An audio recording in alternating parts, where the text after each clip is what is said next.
Welcome to The Explainer. I am absolutely thrilled you're here because today we are tackling the ultimate elephant in the room. It's one of those topics that society just loves to sweep under the rug, you know? And that is the intersection of intimacy, aging, and chronic illness. We've got some genuinely fascinating research lined up for you, and we're going to completely shatter some of the biggest myths out there surrounding sexual health in our later years. I mean, think about it. Does intimacy expire at 50? When you say it out loud, it sounds kind of ridiculous, right? Yet our culture pushes this deeply pervasive myth that sex, desire, and intimacy, well, they're strictly reserved for the young, the unwrinkled, and the perfectly healthy.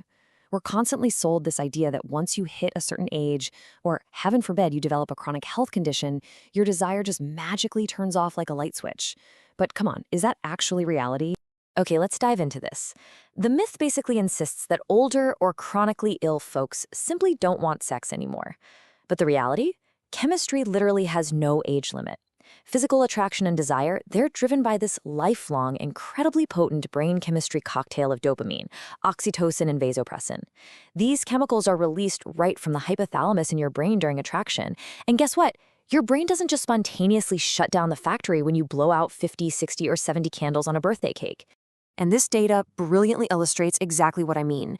It completely flips the cultural narrative right on its head.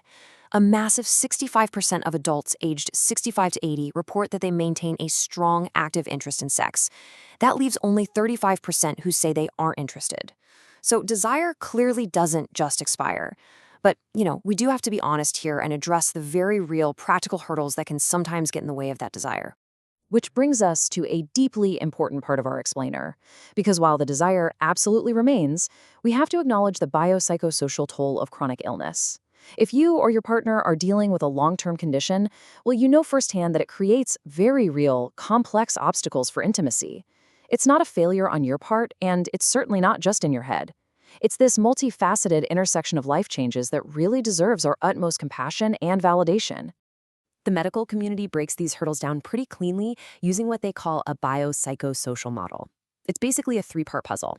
First, we've got the biological impacts, things like physical limitations, chronic pain, fatigue, and even the side effects of your medication. Second, there are the psychological impacts. That's the emotional grief of living with an illness, the anxiety, or maybe dealing with an altered body image.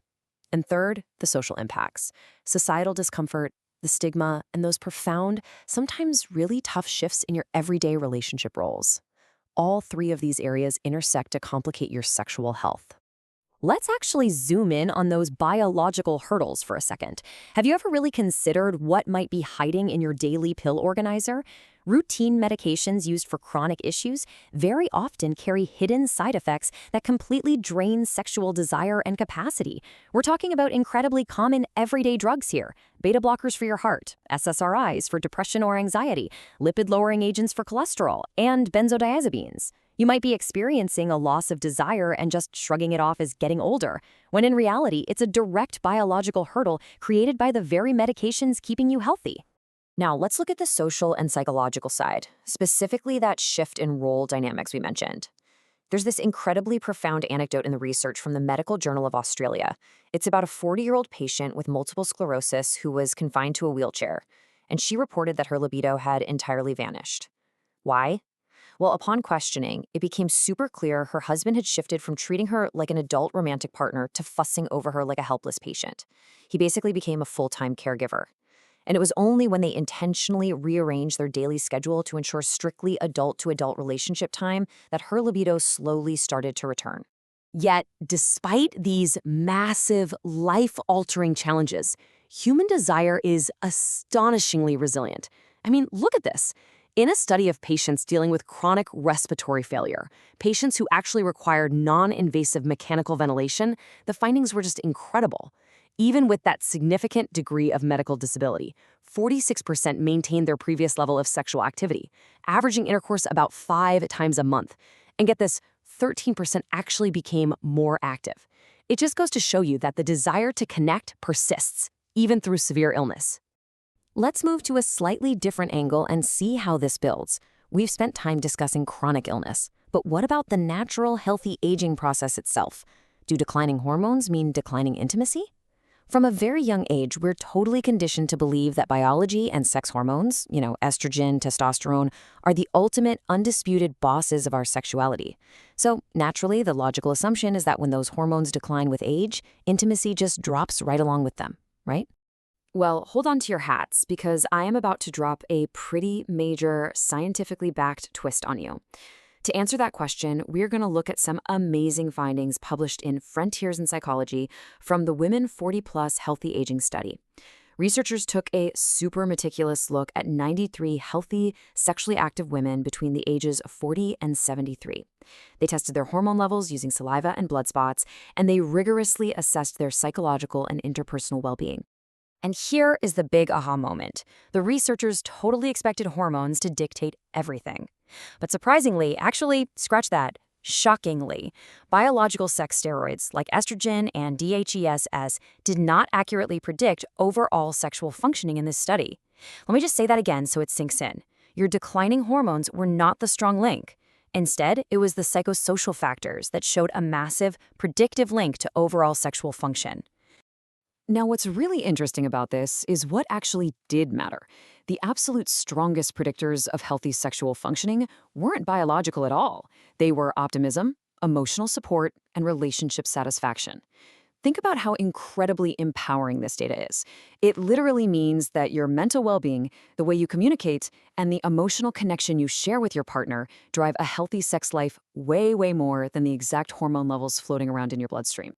To put that into perspective, a staggering 79.6% of the women in this Frontiers study reported healthy sexual functioning based on clinical questionnaire cutoffs. Nearly 80%. This data perfectly proves that intimacy doesn't just pack its bags and leave when you cross a certain age threshold or hit menopause. Instead, it evolves, and it evolves beautifully, driven by the quality of your emotional life and your connection with your partner. So, if intimacy is so vital to us, why in the world aren't we talking about it?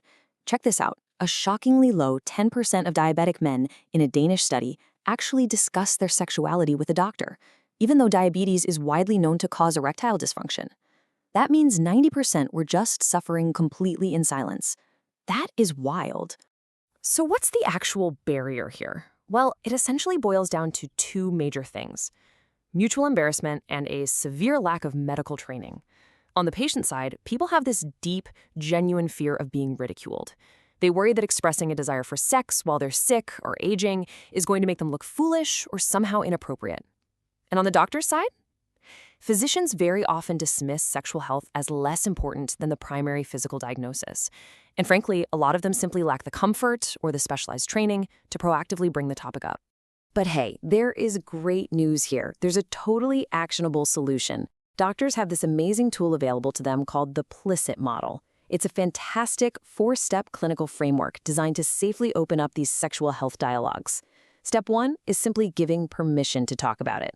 Step 2 is providing limited information about how a specific illness affects sexuality.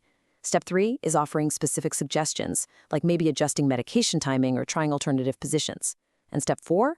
That's a referral for intensive therapy if it's really needed. Let's see what that first step, permission, actually sounds like in the real world.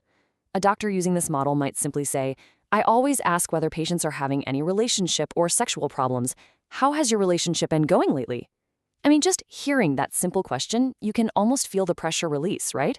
It demonstrates perfectly how simple, normalizing language can so easily break the ice in a clinical setting and just validate what the patient is feeling.